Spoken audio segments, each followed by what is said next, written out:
नमस्कार विद्यार्थियों। आज हम पढ़ेंगे तर्क जो संग्रह है उसका द्रव्य प्रकरण। और जो द्रव्य प्रकरण है उस द्रव्य प्रकरण में आगे वाला जो प्रकरण है जिसका नाम है आकाश। क्योंकि जो 9 द्रव्य माने हैं अन्नम भट्ट ने अपने तर्क संग्रह में, उनमें जो आगे वाला द्रव्य है उसका नाम है आकाश। प्रिय विद्यार्थियों, आप सभी को पता है कि ये जो वीडियो हैं वह सब आपके लाभ के लिए बनाई जा रही हैं। आपके और जो भी संस्कृत विषय में छात्र छात्राएं हैं उनके लाभ के लिए। तो जब भी आपको ऐसा लगता है कि किसी को मदद की आवश्यकता है संस्कृत विषय में, तो आप उसे मेरा चैनल शेयर कर दें। जिससे क्या है कि संस्कृत भाषा की जो समस्याएं हैं जितना संभव हो सकता है उनको मैं सॉल्व कर सकूं। तो मेरा ये जो चैनल है उसका एक ही उद्देश्य है कि जो संस्कृत भाषा में परेशानियां आ रही हैं छात्रों को वो परेशानियां नहीं आए। तो इसलिए इस चैनल को विद्यार्थियों सब्सक्राइब कर लें और अपने साथियों के लिए क्या करें, इसको शेयर कर दें। तो ठीक है, आज हम आगे वाले प्रकरण की तरफ बढ़ते हैं। और हमारा जो प्रकरण है विद्यार्थियों वह कौन सा प्रकरण है? वह प्रकरण है हमारा आकाश। यानी कौन सा चल रहा है हमारा? आकाश। कौन सा द्रव्य है आकाश? आकाश है हमारा चौथा द्रव्य, पंचम द्रव्य है विद्यार्थी। 4 को हम पढ़ चुके हैं, पृथ्वी, जल, तेज और वायु। इन 4 को पढ़ चुके हैं। आज है आकाश। तो देखिए ये जो आकाश द्रव्य है तो इसका लक्षण देते हुए जो अन्नम भट्ट है उन्होंने कहा है शब्द गुणकम आकाशम। शब्द गुणकम आकाशम यानी जिसका गुण क्या होता है, शब्द होता है, उसको क्या कहते हैं? आकाश कहते हैं। और फिर क्या कहते हैं? तच्चैकम विभु नित्यम च। और फिर कहा तच्चैकम विभु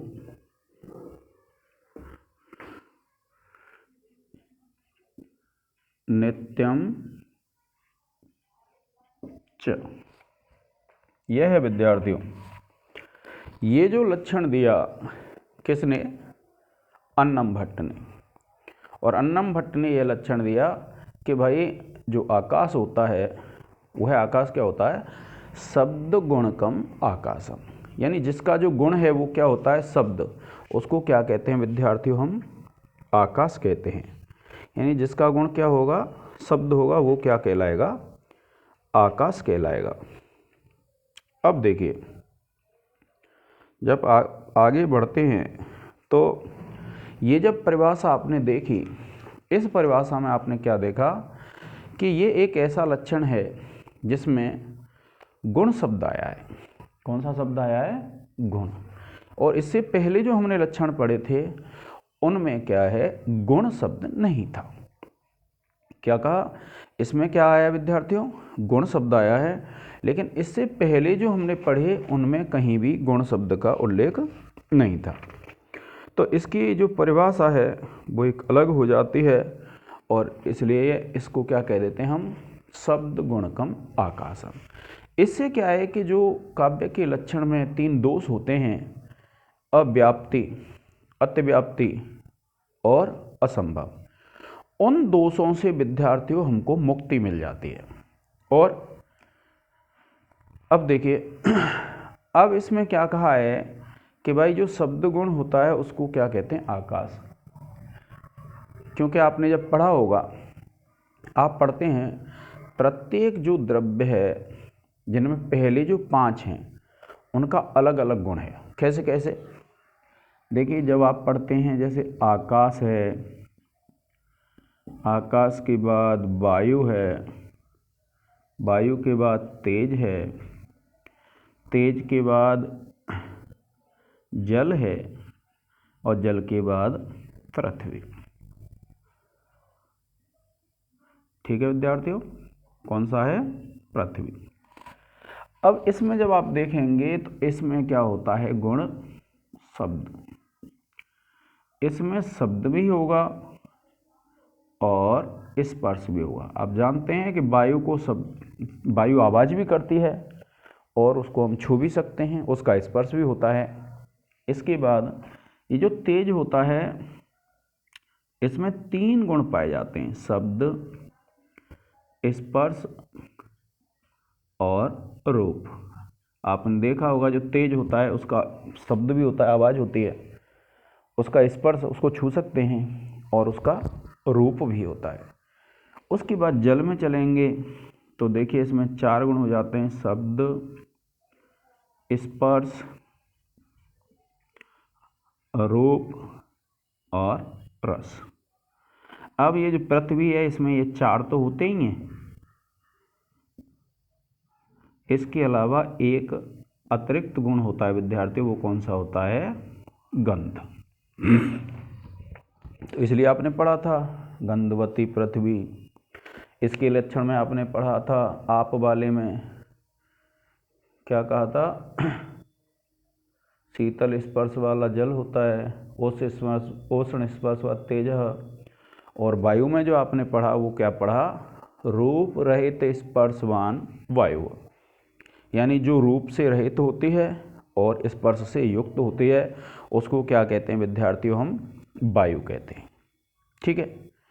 अब देखिए आगे जब आप चलते हैं तो ये जो आपका लक्षण है किसका? आकाश का। तो इसमें केवल क्या है? शब्द पाया जाता है विद्यार्थियों। क्या पाया जाता है? केवल शब्द पाया जाता है। तो इसलिए कहा शब्द गुणकम आकाशम, यानी जिसका गुण क्या है? शब्द है, उसको क्या कहते हैं विद्यार्थियों? हम आकाश कहते हैं। अब उसके बाद आता है तच्चैकम। तत् माने वह, एकम एक होता है, क्योंकि ये जो संपूर्ण सृष्टि है आप देखते हैं आकाश की तरफ देखोगे तो वह एक ही होता है। लेकिन जैसे आप देखते हैं कोई घड़ा है, तो घड़े में मान लो जल भरा हुआ है, तो इसको क्या कहेंगे हम? घटाकाश। उसमें जो दिखाई देगा उसको कहेंगे घटाकाश। मान लीजिए कोई मकान है और मकान के ऊपर कोई आकाश है तो उसको कहेंगे मठाकाश। ऐसे ही मान लीजिए कि हम पढ़ रहे हैं, मान लीजिए जिस रूम में हम बैठे हुए हैं उस रूम के ऊपर जितना होगा वो क्या होगा? मकान के ऊपर आकाश हो जाएगा। तो इस प्रकार से मान लीजिए एक गिलास में पानी भरा हुआ है, उसमें भी आपको आकाश का प्रतिबिंब दिखाई देगा। तो इस प्रकार से इसके अनेक भेद कर देते हैं: सरोवर आकाश, समुद्र आकाश, घट आकाश, मठ आकाश। ठीक है। तो इस प्रकार से जब विद्यार्थियों आप देखते हैं तो उसके अनेक भेद हो जाते हैं। लेकिन कवि ने क्या कहा? तच्चैकम, वह क्या होता है? एक होता है। और विभु, विभु कहते हैं जो सब जगह पाया जाता है। विभु किसको कहते हैं विद्यार्थियों? सर्वमूर्त द्रव्य संयोगित्वम, यानी इस विभु का क्या लक्षण दिया? सर्वमूर्त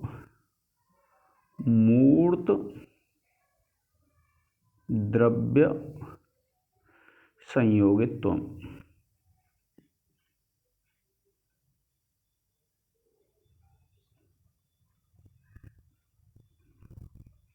ठीक है। रूप द्रव्य क्या कहा है? सर्वमूर्त द्रव्य। तो सर्वमूर्त द्रव्य संयोगित्वम, अर्थात जो सभी मूर्त द्रव्यों में पाया जाता है उसको क्या कहते हैं? हम विभु कहते हैं। विभु का तात्पर्य क्या है कि जो जितने भर मूर्त द्रव्य बताए हैं, अब मूर्त द्रव्यों में जहाँ भी पाया जाएगा इसका मतलब क्या है? विभु है। अब कोई कहेगा कि भैया मूर्त द्रव्य कौन से हैं? तो देखिए मूर्त द्रव्य में आ जाते हैं आपके जो हमको दिखाई दें। कैसे? आकाश आपको दिखाई देता है, पृथ्वी है, जल है, तेज है, और मन। ये है विद्यार्थियों, ये आपके क्या हो जाते हैं, मूर्त द्रव्य हैं। ये कितने मूर्त द्रव्य हैं, तो देखिए आपने कहा आकाश, पृथ्वी, तेज, वायु। आकाश, पृथ्वी, तेज, वायु। ये वायु है विद्यार्थियों, ठीक है, जल नहीं है मूर्त द्रव्यों में। तो ये 5 क्या है, मूर्त द्रव्य होते हैं। और ये जो मूर्त द्रव्य हैं, इनमें जो संयोग होता है, जो मूर्त द्रव्यों में पाया जाता है, उसको कहते हैं विद्यार्थियों हम क्या, विभु। क्या कहेंगे विद्यार्थियों, उसको कहेंगे हम विभु। विभु का मतलब होता है व्यापक, जो सभी मूर्त द्रव्यों में पाए जाए। तो ये आपके क्या हो गए, मूर्त द्रव्य हो गए। उसके बाद बताते हैं ये कि भैया एक बात बताइए, अगर कोई आपसे पूछता है कि ये तो हो गया मूर्त का, अब मूर्त द्रव्य किसको कहते हैं, तो इसमें कहा गया है कि क्रिया द्रव्यत्वम, क्रियावद द्रव्यत्वम, कि जो क्रिया करता है उसको क्या कहते हैं, द्रव्य कहते हैं। क्रियावद द्रव्यत्वम अर्थात जो क्रिया करे उसको क्रियावद द्रव्यत्वम मूर्तत्वम। देखिए अगर आपसे कोई मूर्त का लक्षण पूछता है कि मूर्त किसको कहते हैं, तो देखिए क्रियावद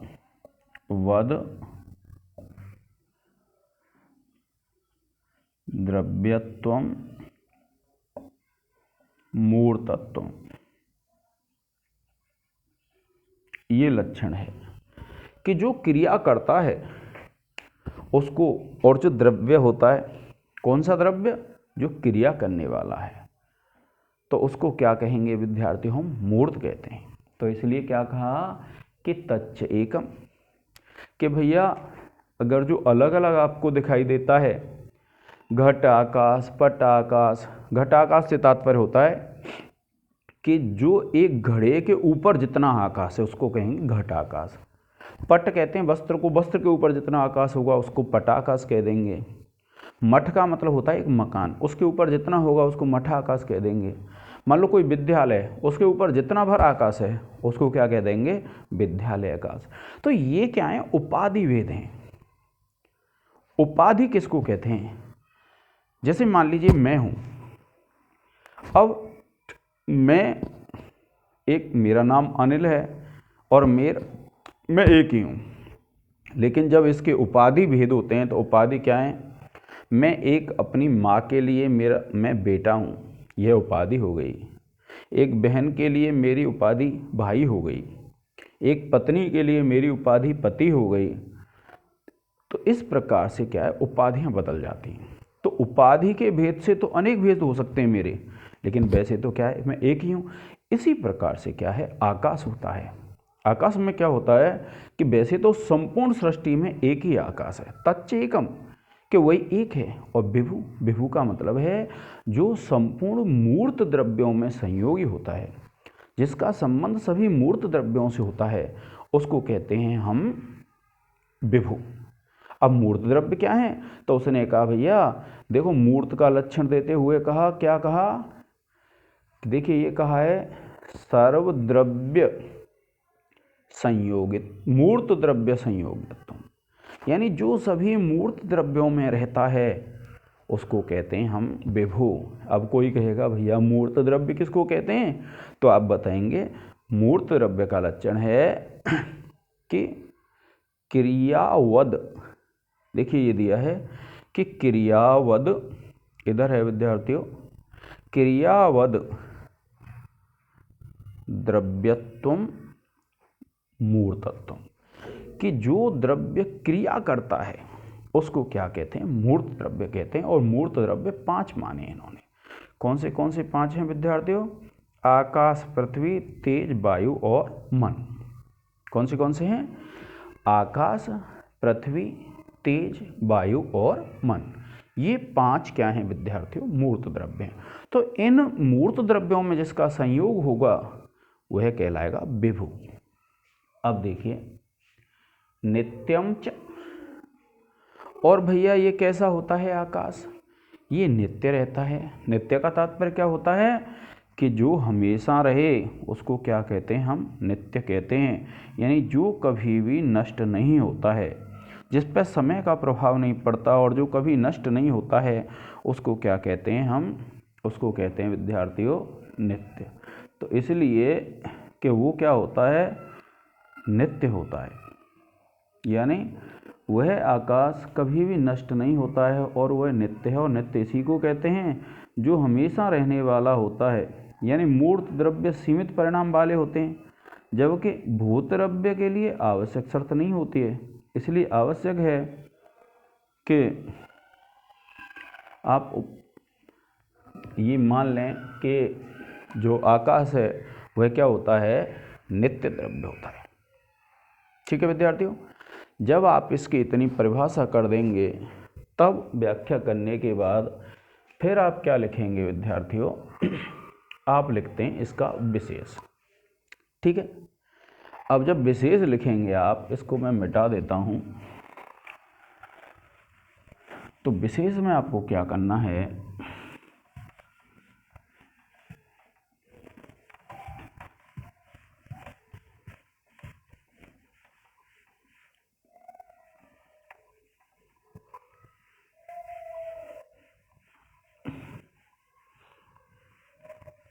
जब आपने व्याख्या लिख दी, मान लीजिए कि आपने लिख दी व्याख्या, और जब आपने व्याख्या लिख दी तो व्याख्या के बाद आप लिखते हैं विशेष।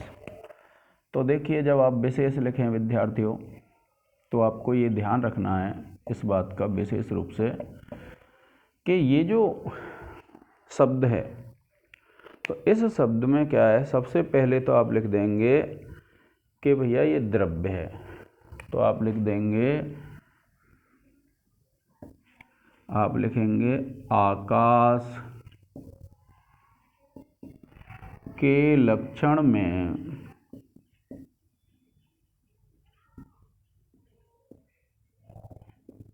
गुण शब्द आया है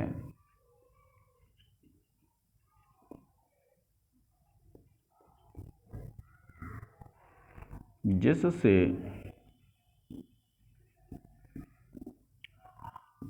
आकाश का लक्षण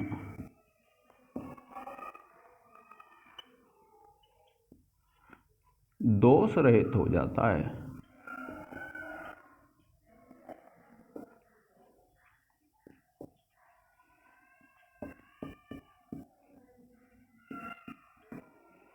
फिर लिख देंगे आप विभु का लक्षण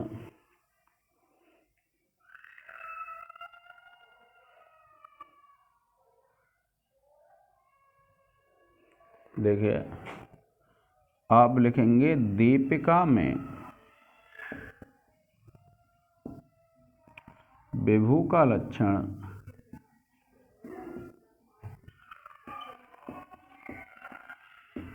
अब दीपिका में जो विभु का लक्षण वो क्या दिया है विद्यार्थियों? सर्वमूर्त द्रव्य संयोगित्व।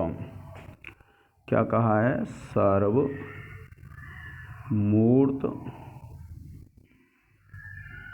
द्रव्य संयोगित्व,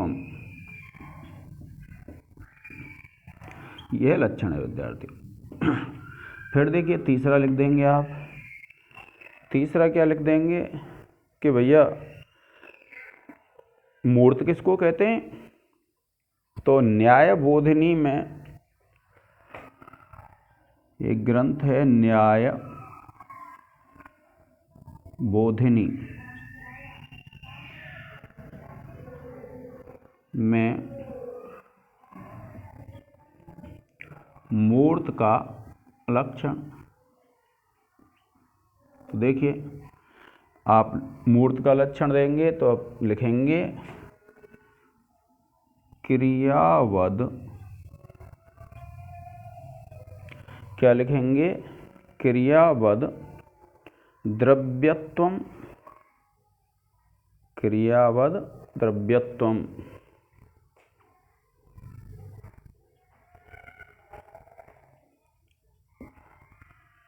मूर्तत्वम, यानी जो द्रव्य क्रिया से युक्त होता है उसको क्या कहते हैं? मूर्त कहते हैं। फिर उसके बाद जब आप आगे जाएंगे तो आप लिखेंगे विद्यार्थियों, मूर्त द्रव्य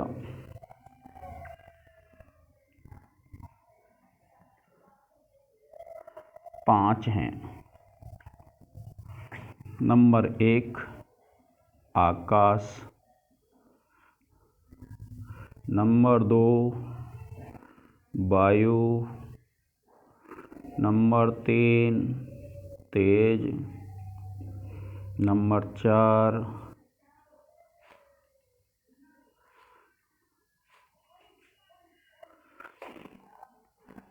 पृथ्वी और नंबर 5 मन।